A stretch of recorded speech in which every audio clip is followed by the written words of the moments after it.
Mas afinal, o que faz um cientista?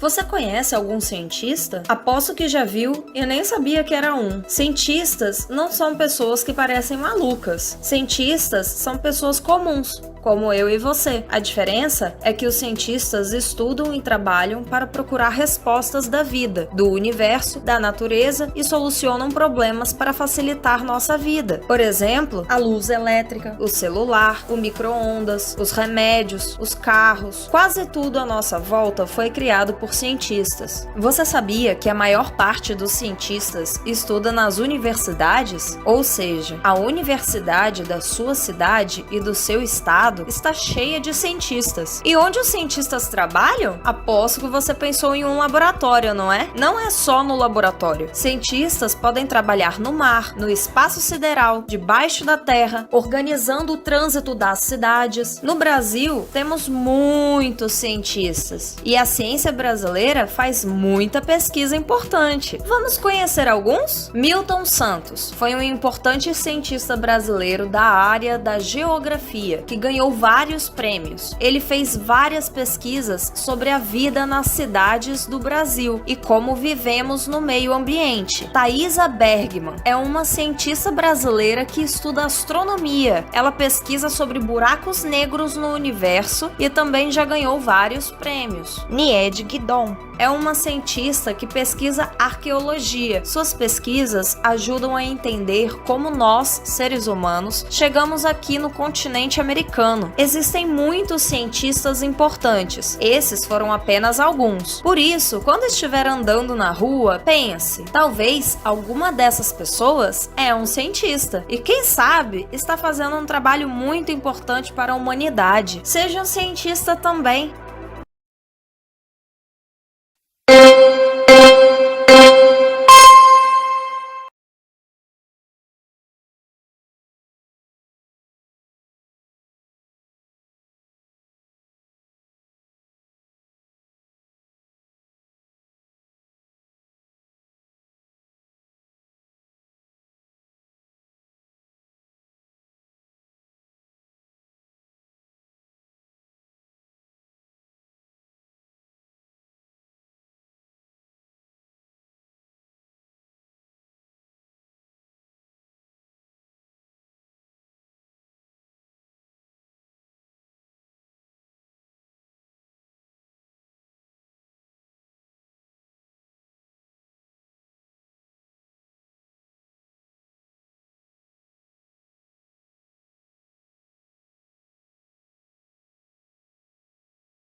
Sejam bem-vindos ao Nerdologia. Eu sou o Átila, biólogo, pesquisador e impressionado por precisar discutir isso.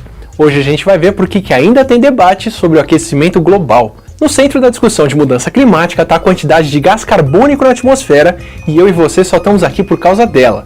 A temperatura do planeta varia de acordo com a quantidade de carbono na atmosfera e vice-versa, e é isso que permite a vida na Terra. Como 5 Billion Years of Solitude conta, se dependêssemos só da quantidade da luz do Sol que a Terra recebe e reflete, a nossa temperatura média seria menos 18 graus Celsius, um picolé. O que mantém a temperatura confortável são justamente gases como o gás carbônico e o metano, que retêm a energia vinda do Sol na forma de raios infravermelhos na atmosfera, antes deles serem refletidos de volta para o espaço. A atmosfera e a temperatura da Terra sempre variaram. Entre 50 e 70 milhões de anos atrás, a concentração de gás carbônico já foi 2 vezes maior do que a atual e a temperatura média do planeta era de 9 a 14 graus Celsius mais alta. Mas no último milhão de anos, a quantidade de gás carbônico no ar baixou. Ou melhor, tinha baixado, porque quando começamos a usar combustíveis fósseis como petróleo e carvão, desenterramos o carbono preso no solo e aumentamos artificialmente a concentração de carbono no ar para mais de 400 partes por milhão pela primeira vez desde que os humanos surgiram no planeta. Esse gás carbônico a mais retém o calor equivalente a 5 lampadinhas de Natal acesas por metro quadrado do planeta, na analogia que o Cláudio Ângelo faz em A Espiral da Morte. O resultado é que a temperatura média do planeta subiu quase 1 grau Celsius nos últimos 50 anos. As geleiras do Ártico já batem recorde atrás de recorde de derretimento, o nível do mar subindo já destrói ilhas do Pacífico e ameaça cidades costeiras, e até as aves estão perdendo a migração porque as plantas começaram a florescer mais cedo. Mas o problema é sempre apontar os responsáveis. Quem faz isso é um grupo de centenas de cientistas, o Painel Intergovernamental sobre Mudanças Climáticas, ou IPCC, que testou vários culpados: flutuação da temperatura natural da Terra, variação da luz do Sol que recebemos, raios cósmicos, vulcões. Todas essas forças naturais influenciam o clima, mas mesmo juntas não explicam o aquecimento dos últimos 50 anos. Só explicamos esse aquecimento considerando a ação humana e a liberação de gás carbônico dos últimos 200 anos. E isso é tão certo que no relatório de 2007 o IPCC foi categórico. As evidências de que nós afetamos o clima mundial são inequívocas. Somos uma força geológica. Centenas de especialistas podem concluir sobre o bóson de Higgs sem problemas, mas no caso da mudança climática, a conclusão despertou uma controvérsia parecida com a da ligação entre o cigarro e o câncer, e não é por acaso. Em dezembro de 1953, os médicos americanos redescobriram que o cigarro causa câncer, e a indústria do tabaco precisou reagir para continuar vendendo cigarros. Contrataram agências de publicidade à la Mad Men e montaram uma comissão para passar uma mensagem positiva e pró-cigarro. Na falta de evidências a favor do fumo, resolveram questionar as evidências de que o cigarro causa câncer e pedir mais estudos. Contrataram pesquisadores para questionar os achados e dar a impressão de que a ligação entre o cigarro e câncer ainda era um debate aberto com 2 lados. E em nome da imparcialidade, os jornalistas precisavam dar voz para os questionadores, mesmo com evidências bem claras dos riscos. Milhares de estudos depois, e até os pesquisadores pagos pelo Comitê da Indústria do Tabaco concluíram que fumar causava câncer e que a nicotina vicia. Mas mesmo assim, os fabricantes de cigarro continuavam negando as evidências e conseguiram adiar por décadas as medidas antifumo que a gente conhece. Na década de 70, cientistas mostraram que a poluição liberada pela indústria causava chuva ácida e a morte de peixes e plantas. De novo, o mesmo grupo de especialistas e empresas de relações públicas questionaram as evidências e adiaram até 1990 as leis de controle de poluição americanas. O mesmo aconteceu com a ligação entre o CFC e a destruição da camada de ozônio na década de 80, e a relação entre a fumaça do cigarro e câncer em fumantes passivos na década de 90.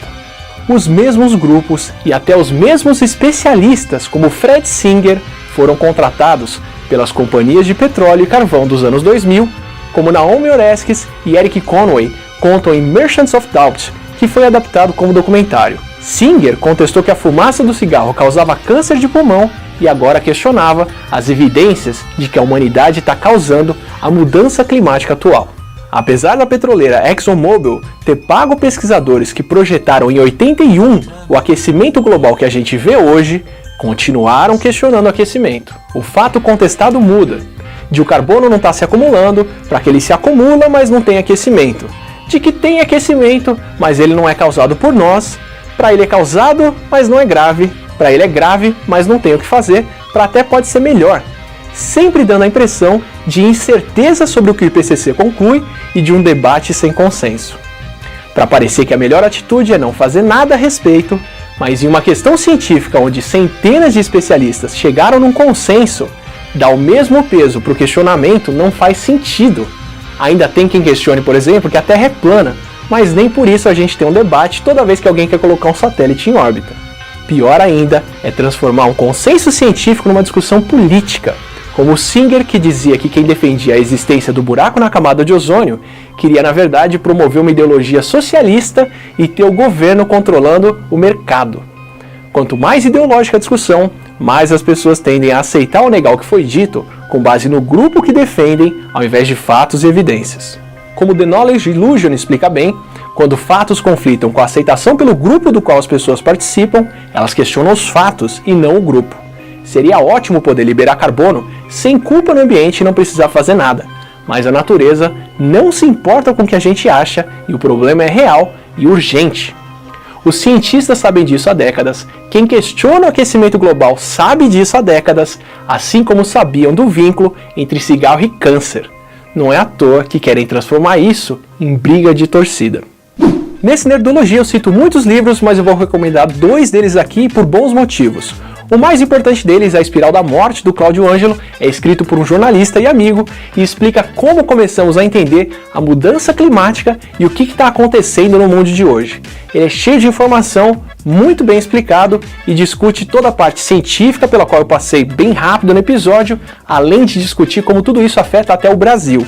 O outro é o Merchants of Doubt, que não saiu em português, mas foi transformado em documentário e está disponível na internet. Nele, 2 pesquisadores e historiadores de ciência discutem como a controvérsia em casos científicos muito bem resolvidos é financiada por quem tem a perder. E muitas vezes, quem semeia a controvérsia são sempre os mesmos grupos. E no episódio passado, sobre a natureza e criação influenciando a nossa personalidade, várias perguntas e discussões ótimas nos comentários, como sempre. A Jéssica Torres perguntou como que uma inclinação política e religiosidade tem influência genética. A influência parece ser, na verdade, nos traços de personalidade que tem a ver com essa escolha. Então não é que alguém afiliado a um partido X tem filhos com propensão a se afiliar ao mesmo partido. Mas gêmeos idênticos têm mais chances de serem os dois mais conservadores ou mais liberais do que gêmeos fraternos, por exemplo. E o mesmo vale para a inclinação religiosa. Inclusive por isso, respondendo ao que a Vera Martinsky perguntou, o episódio de personalidade foi bastante baseado no artigo Os 10 achados mais replicados na genética comportamental. Eu não estava dando a minha opinião, mas sim passando só o que foi mais reproduzido e confirmado na área. Para o Thiago Miranda, e quem mais perguntou sobre eugenia, eu recomendo muito o episódio de Ciência Nazista, onde eu explico por que mesmo inteligência e outras características tendo influência genética, não é muito certo, não dá muito certo tentar escolher esses genes propositalmente.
Nas plataformas digitais você encontra muitos estudos e pesquisas sobre a Covid-19, mas é preciso cuidado para não cair em informações falsas ou distorcidas. Aí vão 3 dicas que podem te ajudar a não ser enganado.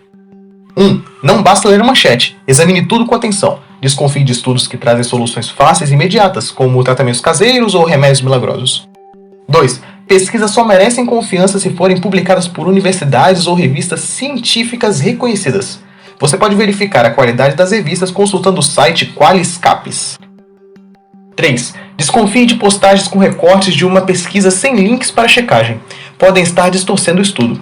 Evite compartilhar qualquer informação sem a certeza de que é verdadeira. Afinal, vivemos hoje na internet um verdadeiro surto de desinformação.